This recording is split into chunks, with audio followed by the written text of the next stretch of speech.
Fala galerinha do Focus Digital, beleza? Professor Lucas aqui. Eu vim aqui hoje, galera, trazer para vocês um levantamento dos últimos 5 anos, o que o Enem vem cobrando na área de matemática, tá? A nossa ideia é orientar vocês que estão na reta final de preparação e que vão fazer o Enem 2019 e estão já naquele desespero, a prova está chegando, ai meu Deus do céu. Calma, galera. Não adianta tentar abraçar o mundo com as pernas e é para isso que o Focus veio ajudar vocês mais uma vez, beleza? Então fica atento e presta atenção na nossa dica de hoje aqui, ok? Bom, nos últimos 5 anos, galera, o Enem preparou e aplicou 576 questões de matemática. 576? Tem coisa errada aí, professor. Não. Tem 576 questões. Vocês podem não saber, mas o Enem não é aplicado única e exclusivamente naquela data, tá? Existem casos específicos que o Enem precisa aplicar em datas diferentes e para isso eles não utilizam a mesma prova, tá? Um exemplo são menores infratores que estão cumprindo medida socioeducativa. Eles não podem sair para fazer a prova no mesmo dia, mesmo horário, mas eles têm direito ao Enem, muitos se inscrevem e tal. E para isso, o MEC prepara provas diferentes. Então, nós temos 576 questões nos últimos 5 anos, isso só de matemática, tá?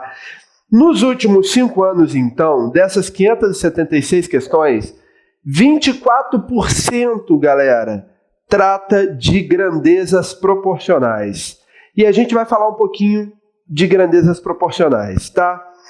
Além delas, a gente tem as questões relacionadas à função. E aí, galera, a função é uma área muito ampla, tá? Então a gente tem função do primeiro grau, a gente tem função do segundo grau, a gente tem função exponencial, logarítmica, modular, trigonométrica, tem vários tipos, tá? E aí a gente vai dar uma orientada também, porque não são todos os tipos que costumam cair, tá? Então a gente vai dar uma orientada para vocês também no que estudar, né, nesse sentido, mas são 11%, é muita coisa, tá? Se a gente falar, mostrar que a matemática tem um leque de conteúdos muito grande, 11% falar de função é muita coisa, tá bom? Além disso, nós temos as geometrias, e aí eu digo geometrias porque a geometria ela tem algumas divisões, mas aqui a gente vai dar destaque à geometria espacial, que está relacionada a figuras tridimensionais, esferas, cubos, prismas, né, cilindros, e a geometria plana, que está mais relacionada à área, perímetro, ok? Então, a geometria espacial, ela traz 10% dessas questões. 10% dessas questões falam de volume, fala de área da superfície, a área total de uma superfície, e aí a gente está falando de uma caixinha, né? Então, tudo isso é relacionado à geometria espacial. E 9% vão falar de geometria plana, ou seja, a área de um círculo, a área de um quadrado, a área de um retângulo. Essas áreas são muito fáceis de ser aplicadas no Enem, porque o Enem ele tem um perfil mais de cotidiano, tudo aquilo que a gente consegue aplicar com maior facilidade no nosso dia a dia, o Enem costuma exigir. E a geometria plana, você vai construir a sua casa, você vai estar trabalhando com geometria plana, porque o quanto você gasta de piso na sua sala é um simples cálculo de área, tá? Então isso é muito comum de ser aplicado, beleza? Aí, em seguida, vem a aritmética com 7%. 7% de aritmética. E, professor, a aritmética, o que tem aí dentro? A aritmética, galera, a gente está falando de sistema métrico decimal, a gente está falando de MMC, MDC, tá? E você vai falar assim, mas isso eu aprendi no fundamental. Você aprendeu no fundamental. Só que a matemática tem esse perfil daqueles conteúdos que você aprendeu, a gente sempre está utilizando, né? Ela exige muito de pré-requisito. Agora, o que eu gosto de destacar aqui? Por mais que você possa pensar que 7% é pouco, só que a aritmética é uma área considerada fácil. Então, no Enem, o que é fácil você não pode errar, tá? O Enem tem esse perfil de evitar chute.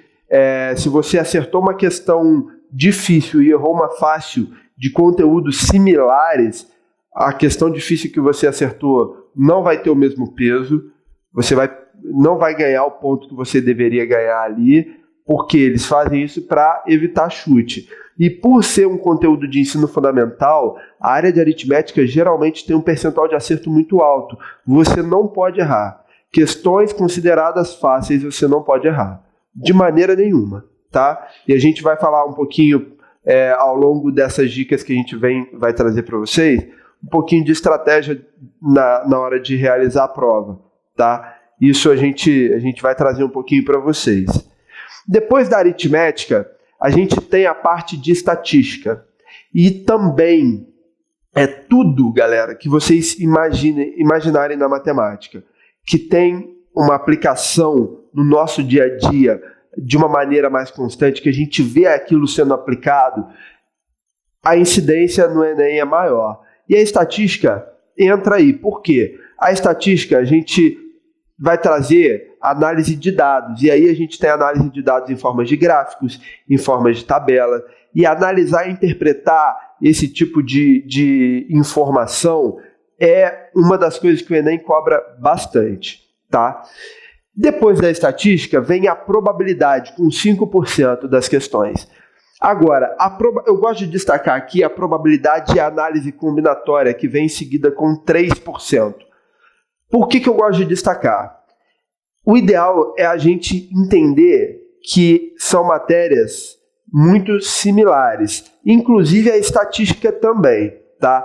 Porque a probabilidade e a estatística são levantamentos, são cálculos que nós fazemos para tomada de decisão, né? Então, por isso que elas têm uma similaridade muito grande. E para trabalhar a probabilidade, muitas questões exigem conhecimento de análise combinatória. Então, se a gente pegar essas as três juntas dão 14%. Então, é muito importante essa área, tá? Essa área de estudo, de análise de dados para tomada de decisão, e aí a gente vai envolver estatística, probabilidade e a análise combinatória, que é um pré-requisito da probabilidade, é muito importante. É uma área muito importante. Juntas, elas somam 14% da prova. Então, fica atento. Por mais que separadamente pode parecer que é pouco, mas elas é muito comum em uma única questão você abordar 2 desses 3 temas, ou até mesmo os 3 juntos, ok? Em seguida, vem a PG, a progressão geométrica, tá? A progressão geométrica, ela traz 3%. Só que a PG, a gente também pode trabalhar muitas das vezes a PG no modelo de função, de uma função exponencial, tá? Então, assim, é uma área muito importante, cai com muita frequência, sim, tá? Representando hoje aqui 3% de tudo que foi aplicado nos últimos 5 anos. Então, vamos prestar atenção, termo geral de uma PG, soma de uma PG, então fiquem atentos. Infelizmente, como a gente está numa reta final e aqui a gente está trazendo dicas para vocês, a gente não vai conseguir se aprofundar em todos esses assuntos, mas a gente está apontando para vocês os caminhos, apontando onde vocês devem focar, tá? A incidência desses conteúdos é muito maior, ok? Em seguida, a gente tem aqui conjuntos também com 3%. E aí conjuntos, lembra lá do diagrama de Venn, interseção, união de conjuntos, tá ok? Então isso é muito importante também. E 19% da prova engloba conteúdos com incidências menores, tá? 1%, 2%. Esses conteúdos já são conteúdos que eu diria para vocês, quando aparecer uma questão, vai ser uma questão considerada difícil, tá? Em muitos dos casos, não sempre, tá? Mas um exemplo, logaritmo, matriz, ele já cai. É o tipo de questão que já caiu? Já. Mas cai com frequência? Não cai com frequência, tá? Então, juntando esses conteúdozinhos aí, a gente tem 19% de tudo que foi aplicado nos últimos 5 anos. Beleza? Agora, falando dos 24% aqui, o que apareceu mais nos últimos 5 anos, tá? Grandezas proporcionais. As grandezas proporcionais, esse conteúdo trouxe 139 questões nos últimos 5 anos. 139 questões é coisa pra caramba, gente. Agora, presta atenção, porque não é um conteúdo difícil, galera. Não é. É o tipo de conteúdo que vocês adoram trabalhar. Então, vocês precisam garantir esses 24% na prova. Beleza? Então, o que seria isso? Dessas 139 questões, 90 trataram de razão e proporção. O que é razão? Razão na matemática é a divisão entre números, tá? Então eu tenho 20 alunos numa sala. Desses 20, vamos botar aí, 15 são meninos e 5 são meninas. Qual é a razão entre o número de meninas e o número de meninos? É a divisão do número de meninas pelo número de meninos. É uma fração. Você vai botar 5 por 15. Eu tenho a razão de 1/3. Para cada uma menina, eu tenho 3 meninos dentro dessa sala. Entende? Isso é razão. A proporção é quando eu tenho 2 razões iguais. Então eu tenho uma fração de um lado, uma fração de outro, sinal de igual no meio. Isso é proporção. Quando 2 frações estão igualadas, ali eu tenho uma proporção. Agora, esse conteúdo, ele aparece para vocês, e vocês aprenderam ele trabalhando uma coisinha que vocês adoram. Eu já cansei de ouvir aluno falar assim, professor, eu resolvo tudo por regra de 3. É isso aí. Regra de 3 é proporção, tá? Agora, eu tenho regra de 3 simples e regra de 3 composta. Então, vamos correr atrás desse conteúdo. Regra de 3 simples e composta. Dentro desse conteúdo de regra de 3, para a gente calcular, seja ela simples ou seja ela composta, a gente também tem a questão das grandezas diretamente proporcionais e inversamente proporcionais. Tá? Primeiro, o que são grandezas? Tudo que a gente mede ou conta. Eu consigo contar pessoas, objetos, animais. São grandezas. Tá? Agora, eu consigo medir o tempo em horas, minutos, segundos, dias, meses, anos. Tudo isso é unidade de medida de tempo. O tempo é uma grandeza. O dinheiro é uma grandeza. Ok? Então, tudo que eu posso medir ou contar é uma grandeza. Aí, quando a gente relaciona 2 grandezas distintas, essas grandezas elas podem se relacionar de forma direta ou inversamente proporcionais. Como que elas são diretamente proporcionais? Se eu aumento uma grandeza e a outra aumenta junto, elas são diretamente proporcionais. Se eu diminuo ela diminui junto, a outra também diminui, elas são diretamente proporcionais. Exemplo, você foi abastecer seu carro. Ali, no ato do abastecimento, tem 2 grandezas sendo relacionadas. O que você vai pagar e quanto de combustível vai entrar no seu carro. Então, se a quantidade de combustível aumenta, o valor que você vai pagar no final aumenta. Se a quantidade de combustível não é tão grande, ou seja, menor, o valor que você vai pagar é menor. Tá? Então, entrou muito, pago muito. Entrou pouco, pago pouco. Certo? Grandezas diretamente proporcionais. A comissão de um vendedor. Um vendedor trabalha numa loja por comissão. Se ele vendeu muito num mês, o salário dele vai aumentar. Se no mês seguinte ele diminuir as vendas, o salário dele diminui. Ok? Grandezas diretamente proporcionais. Grandezas inversamente proporcionais. É o contrário. Quando uma aumenta, a outra diminui. Aí você fala assim, professor, é impossível. Não consigo lembrar de um caso. Existem vários casos. Um exemplo é a velocidade. Você vai fazer uma viagem daqui do Rio para São Paulo. Tá? E aí, do Rio até São Paulo, você foi a 100 por hora. Você vai gastar, 4 horas de viagem. Tá? Agora, se você andar a 120 km por hora, ou seja, sua velocidade era 100 e subiu para 120.